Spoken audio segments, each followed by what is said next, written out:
This podcast is sponsored by nobody. Hey dudes, welcome to Splat from the Past, the only 80s themed horror and sci-fi show where things can get totally radical. Now I am so excited because today I will finally have the legendary, the dynamic character actor Pepe Serna back on the show after 4 years because his documentary is finally out, and I am talking about Life is Art, now available on Amazon and Apple TV. And it's going to be great to have him back on. I also like to touch on some other movies and TV shows that we didn't get to last time. I recently connected him with Greg Gilbert on his show, and he did it. And now we are going to talk about this documentary about his life. I mean, he was a pioneer and still is a pioneer of Latino character actors in Hollywood, and it's going to be a great thing to reflect on, and I'm so excited. So yeah, here is my new interview with Pepe Serna. Hey Pepe, welcome back, man. How are you today? Oh, good. So let's get into the Life is Art documentary. So what's the genesis behind it? Well, that it's my life story in essence of when I started off as an actor when I was 3 years old, realizing that I liked the attention, and that everything I did from then on was grabbing more and more attention, and knowing that I loved, I wanted to get into doing movies and TV. My mother would take me to the Mexican movies, and we would see them, and that's kind of where I got locked into it, and I don't remember never wanting to do it. Wow. So, yeah, because I remember the first time you and I talked, which was 4 years ago, you told me that it was being prepared and everything. How long overall did it take to make? 11 years. Wow. Yeah. We went through different iterations of it until finally we got my friend Kayvon got on it. Is that how we met? How did we meet? I'm trying to remember. What happened? I said, how did we meet? Oh, I just DM'd you and you came on and we talked over the phone. And I remember there was a leak in your kitchen and we had to cut it short. Oh, okay. Yeah. Yeah. Real life happens. Yeah. So, Yeah. obviously, I mean, a lot has changed in the last 11 years. While you were doing the documentary, was there ever a doubt in your mind that it would get completed?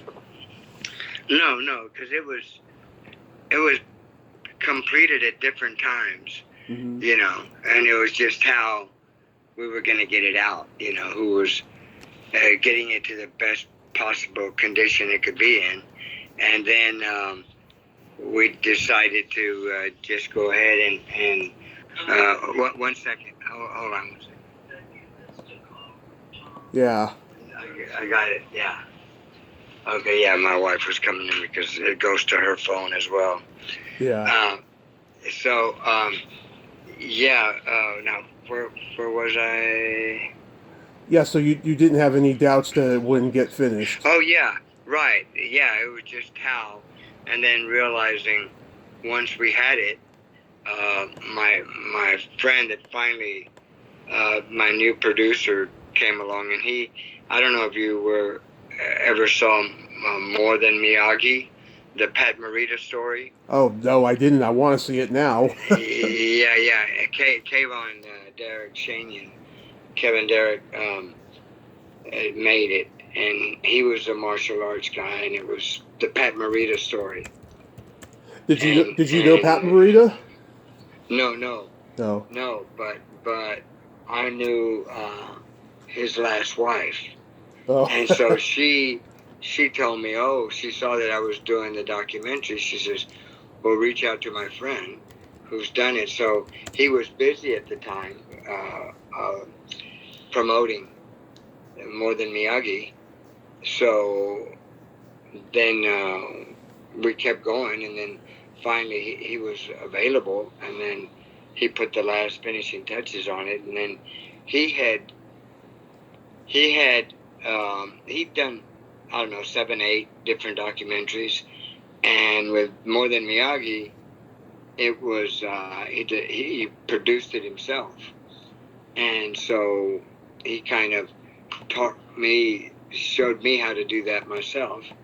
Just become my own producer, in a sense, and my own distributor through Bitmax and the facilitator.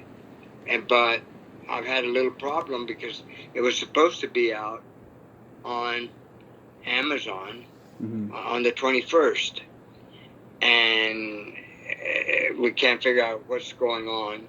It shows that it's rendering there, but they haven't been. It's not playing yet.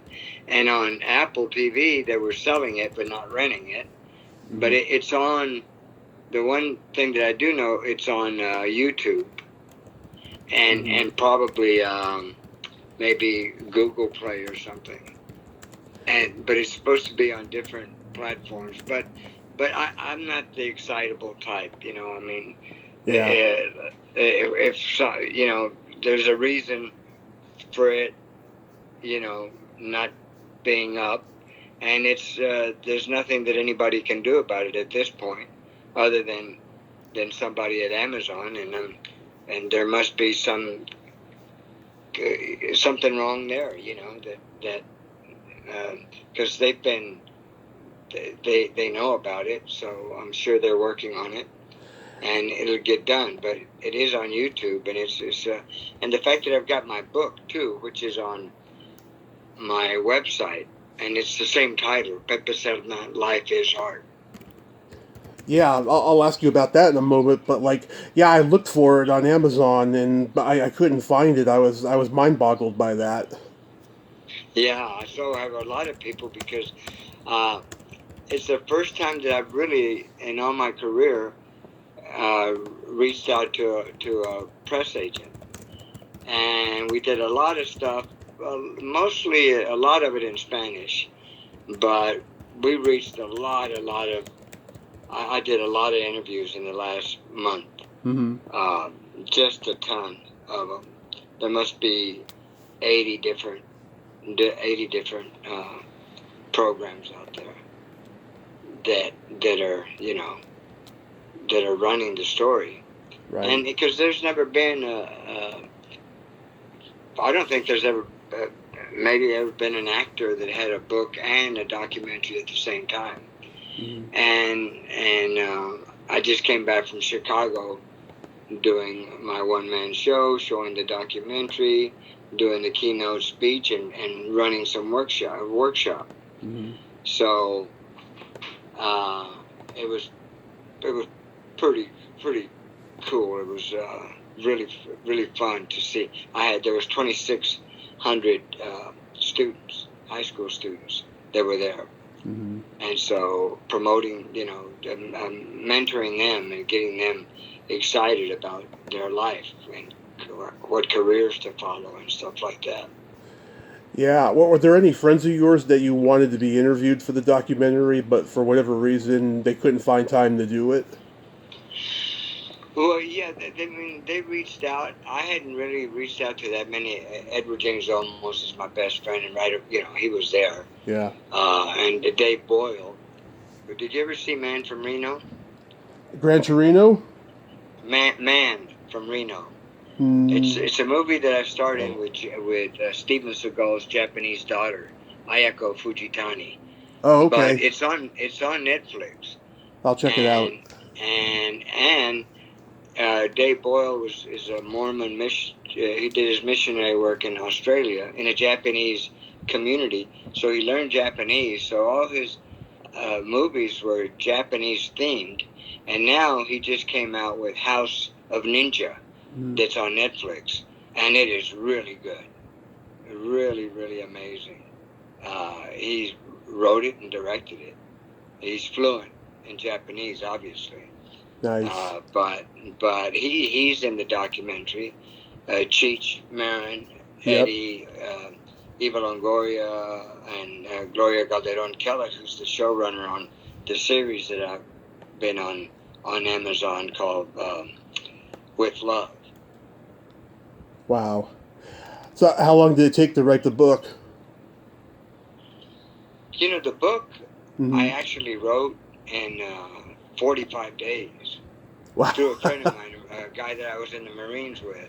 But it took 6 years to get it into the right format.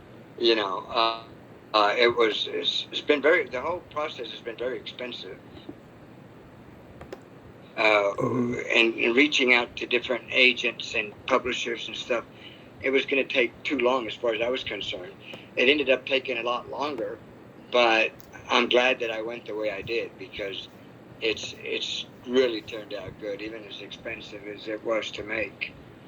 Because it's an art book. It's a tabletop art book. Did you write just one draft, or did you do other drafts? No, I wrote the one draft, but then I had several editors that came in and over the years and whittled it down, because I had repeated a lot of stuff. It was twice as long, maybe 4 times as long as it finally ended up. And then different people, but it was always my voice. And that the people that I had editing it were very conscious of that and wanting to keep it in my voice, you know, my story.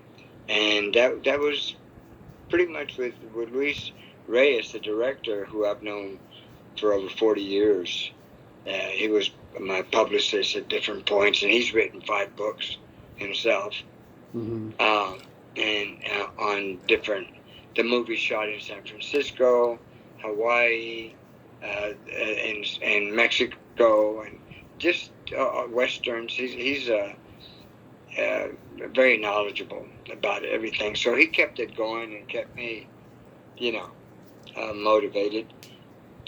And just getting to get it. And his thing was, he's saying now that I was the first one to do it myself, and now other people are doing it, their own versions, because instead of waiting till you die and letting somebody else do it, if they're going to do it, then they create their own story about you.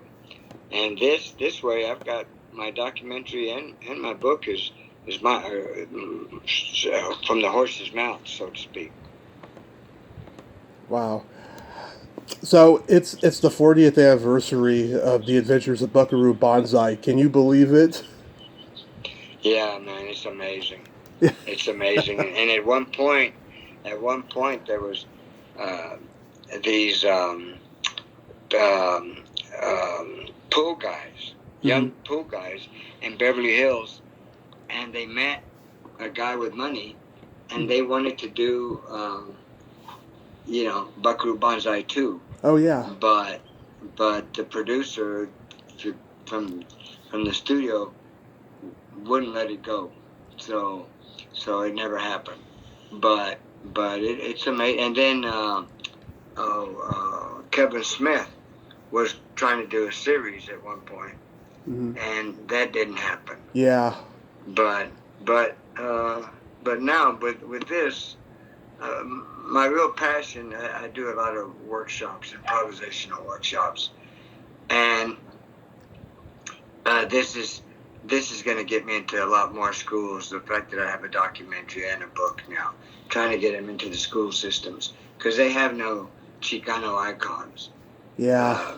Really, you know, especially actors and for film schools and stuff, because it's my 76 years as an entertainer, because I'm 79 now.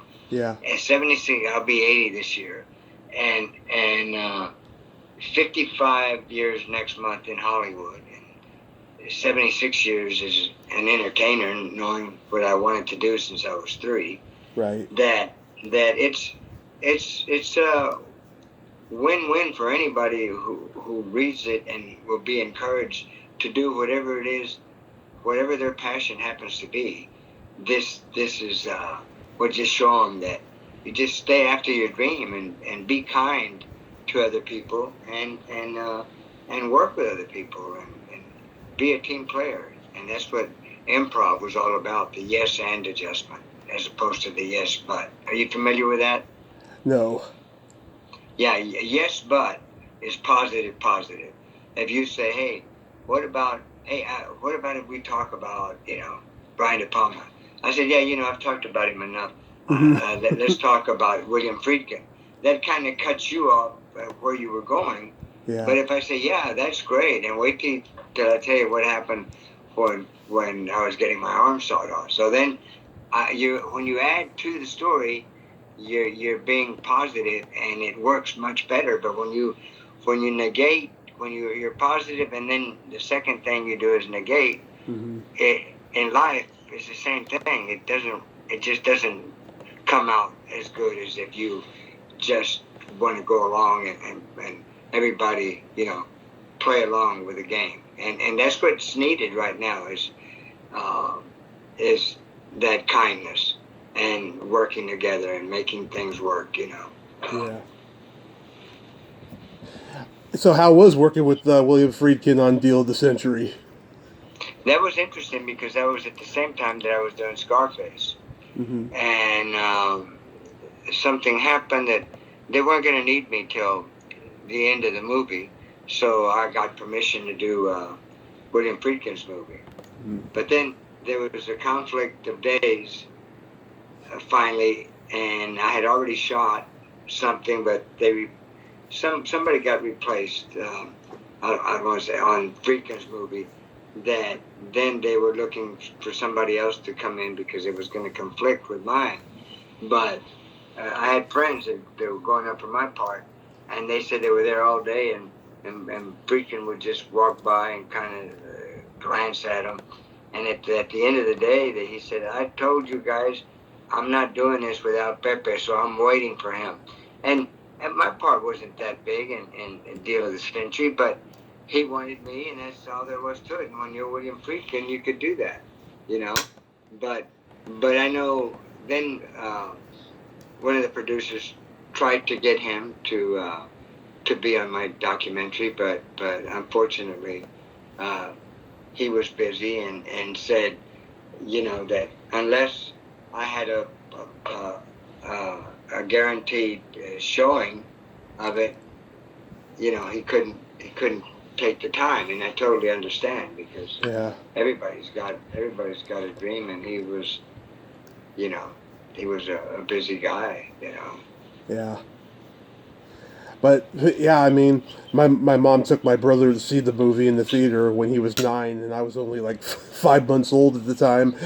But you got to be in probably 2 of Chevy Chase's worst movies, this and Caddyshack 2. Yeah, except that Chevy Chase wasn't in my version of Caddyshack. He wasn't in that. I don't think he was, or was he? He was in Caddyshack 2, yeah. Oh, okay. I don't even remember, man, because I just was working with Jackie Mason. That's all I. Yeah, you and Jackie Mason were also both in The Jerk, also. Yeah, right. Yeah. So I saw you on an episode of The Greatest American Hero. How was that experience? It was cool because oh God, I'm drawing a blank. Who was the kid that was in it? That was the star, the young guy, the Greatest American Hero. Anyway, his father had been an actor, right? Do you know what I'm talking about? Who? The father, the kid who was the star. Oh, there's William Catt, and then there's Robert Culp. Yeah.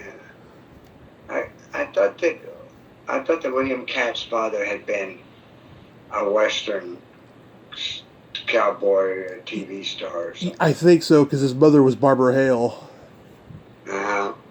Yeah. And but it's kind of hard to remember. There wasn't anything real memorable except that I knew that was cool, that his father had been somebody that I followed as a kid in the Western TV shows, and And then, of course, Robert Culp, his career was incredible. Oh yeah. And they were both really nice, and that always leaves you with a good taste in your mouth. Yeah, and you play like a South American soldier, man, in that episode, from what I remember. And then, let's see, you were in Red Dawn. How about that experience? Yeah, that was great. I mean, working with John Milius, Mhm. getting to work with, it was John Milius, Brian De Palma, of that group from USC. Even though they didn't go to USC, they were all part of that Spielberg and George Lucas and all those guys. They were all tight friends. So it was great working with somebody like that. But I had worked with huge. I mean, two of my first big movies that I started off with, four out of my four movies in the first 7 months were with Al Wallace.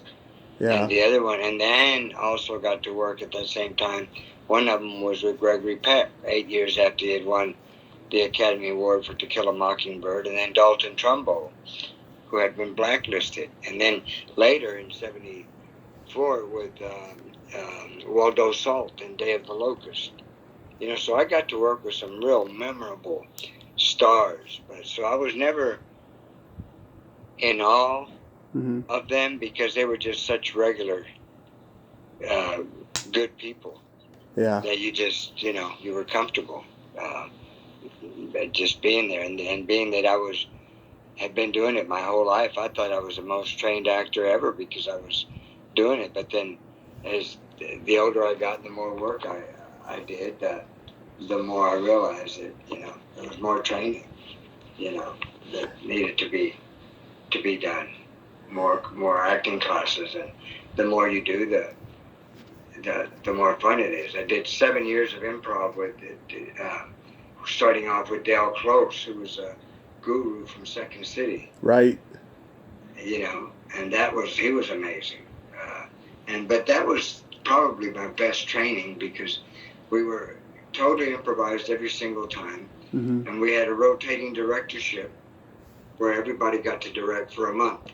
So some of the people weren't even actors, and you would just follow their lead. If they wanted whatever exercises they came up with, you would do, which was a great lesson in humility of just do it. Don't question what the director's asking. Right. Just make it work. And that's where so many actors, especially the more trained you are, the more difficult you can be because the worse people are in your eyes. Yeah, and then you did a straight up Western classic, Silverado. How was that? Yeah, that was incredible. Yeah, I thought they were gonna turn me into Poncho, but being from Texas, I wanted to play a shit kicker, and sure enough, they left me as Scruffy, and as a matter of fact, with a Shootout with Gregory Peck, my first movie I had done Red Sky Morning with Hal Wallace, and then he did this one right afterwards, and then they said, what about that Mexican kid that was in? So they changed, the character's name was Andy Luke, so they decided to change the character's name to Pepe, like mine, and make me half Indian and half Mexican. But they didn't change anything else. They just put me in buckskin. So I said, I had done No Time for Sergeants, Andy Griffith's a show that I did his monologue, and it was a comedy in high school when I was doing comedy and then dramatic and then the duet acting. That was what I did. So I just played it like Andy Luke, like No Time for Sergeants. Golly, Bobby Joe, I was straight out of Texas, So I just did me. Yeah. And just kind of a goofy country bumpkin part of the group. So that was. So then when so that was for Shootout. Then with Silverado, 14 years later, then I got to play Scruffy, where and I had worked with Kevin Costner on Fandango, Mm-hmm. with Kevin Reynolds that he had done. I don't know if you know about that film. Oh yeah, this was a college movie. Yeah, yeah. So have you been a film buff your whole life? My whole life, since the day I was born. Uh-huh. You just liked them, huh? Yeah, it's my life. You know, if you gave me a list of your favorite movies right now, I could give you about 95 anecdotes about every single one of them. But please don't do that. We'll be here all night. Yeah, no. Yeah, it's amazing, man. People that do that, you know. And have you ever written a book on them? Nope. People have told me I should. I just I have enough trouble getting people to come on my podcast. I don't want to go through all the legal stuff and the rewriting and all that. I mean, I'm working on my memoir, but that's about it. Yeah, that's good, because it'd be interesting to have pick out some of the actors and then mix and match and some of the inside information that you have, even Yeah. if it's from your own vision Right. of the characters that they played and stuff. It might be interesting for you to play with that, as a separate thing, just as a game for yourself to keep you occupied, to create this whole other thing that's about other people and movies and maybe the people that you've interviewed and how their personalities as you were interviewing them were like or not like the characters that they played. Yeah, a lot of that's definitely going to go in the memoir for sure. You did an episode of Knight Rider. How was that? Yeah, it was cool. It was a fun a fun time, and we shot it up in like Silver Lake, and it was at an old monastery for nuns or something. That was the interesting part of it. Yeah.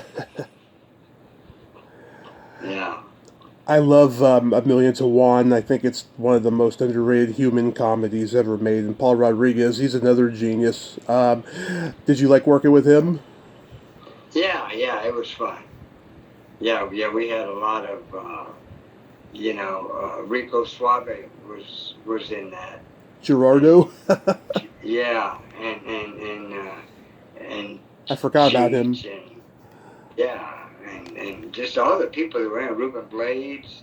I mean, it was quite a cast, and it was a fun part for me, Yeah. I couldn't do that part now, but. Yeah. But, yeah, Tony Plana's in there. You and him look very similar. Do you two ever get mistaken for each other? No, not at all. He's not. The only one that I ever get mixed up with is the guy that was in Scarface, but he passed away. But he was in Breaking Bad. Okay. The Italian guy. You know what I'm talking about? I kind of do. I don't know his name though, but I know who you're talking about. Yeah. So are you still doing improv workshops? I do. I do it all the time. It's kind of a motivational type thing. I did in Chicago. I did an improv workshop, and then I did part of my one-man show. And then, and so it's always, anytime I'm talking to anybody, it's always got a lot of improv to do with it, because it's your life situation, how you take things, how if somebody's staring at you, you think they're staring at you, giving you the evil eye, when in fact you just happen to pass their gaze and they don't even know you're there. Yeah. You know, but you can take offense to it, or somebody says something directly to you that is unkind or whatever. You don't have to take it as Bible. You can just say, hey, that's their problem. That's not, Yeah. You don't have to take ownership of their vision. Yeah. Do you have anything else upcoming? Yeah, we're still raising the money, but a project called Look in My Eyes that I star in. And I play a psychologist who works with children on the spectrum and other diseases. So it's going to be really interesting. We're shooting it in El Paso. So, yeah, that's going to be really good. Oh, that's wonderful. I hope that. And I have Go ahead. I had a couple of shorts that I did. One was, it was too long. It was 22 minutes, so we had to cut it down to 15 to get into the festivals. And so I'm the lead in that. And it's pretty much a one-man show, except for a wife and a daughter that have some flashbacks. But yeah, that's a lot of fun. That is so awesome. Well, Life is Art. It's only on YouTube right now. You'll know when it's going to go on Amazon and Apple TV. It's got to happen in the next few days. Okay. It's got to happen in the next few days. Now, I think if you Google it, like I went on there and it shows up, I put Pepe Serna Life is Art, and the title shows up, but it's just not popping up. But I'm hoping that it gets a good audience to watch it and stuff, and I know I have a lot of people that are going to watch it. I like I said, I've done, maybe there was like 80 different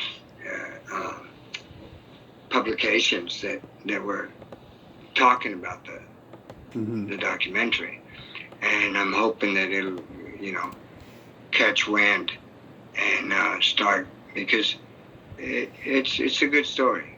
If you go to my website where you can get my book is pepeserna.net. Right. And you can order my book there, and then you can order my artwork from there too. And then you can also see the workshops that I do for any schools that want to bring me in to do improvisational workshops for the students and motivation, all that. So it's all available, but you get a good idea of the workshops if you went to them. If you went to the website and checked it out. Awesome. Yeah, I have a feeling it's going to hit, PBS or something like that. It sounds like it's PBS worthy to be shown. Well, I got to tell you the truth is that we tried PBS, Latino PBS, and they didn't go for it. And that's, that's somebody's opinion and somebody's, so it doesn't matter, because we're going to get it out there, and the same people that would have watched it on there are going to watch it on mine, and the only difference is that I'll be the studio now. I'll be making the money. But it's not about the money. It's about, for me, the book and the documentary are about people watching it, being inspired by my stick-to-itiveness, and that the fact that I'm 80 and I still have all this energy to continue working and continue with my artwork, and I have a jungle in my backyard. And you can see the trailer. I don't know if you've already seen it, but the trailer is on my website. Yeah. Yeah, I saw the trailer. It looks really, really good. And when it comes out, fully, I will definitely be watching it. And thank you so much. Have a great night and be safe. Thank you. Okay. Thank you very much. Thank you very much. Bye-bye. Well, there you have it. Pepe Serna. Oh, he is just an amazing, amazing man. And I hope you all get to see this documentary and his book, Life is Art, the documentary. It's not available yet on Amazon or Apple TV, but it should be within days. It's only available on YouTube, he said. I'll go check it out. And go check out the book. It's on Amazon or www.pepeserna.net. Well, until next time, this is Tommy Throwback Kovac saying, there's no shame in living in the past because the present sucks. Later, dudes.